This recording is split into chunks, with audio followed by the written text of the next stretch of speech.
Now, it's a myth that anteaters vacuum ants using their noses. They don't go around looking for ants and hoovering them through their long snouts.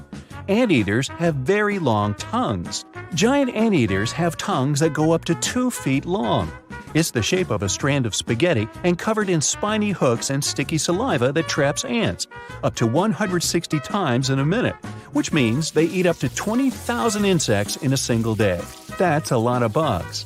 They open anthills using their claws and then do the rest of the work with the tongue.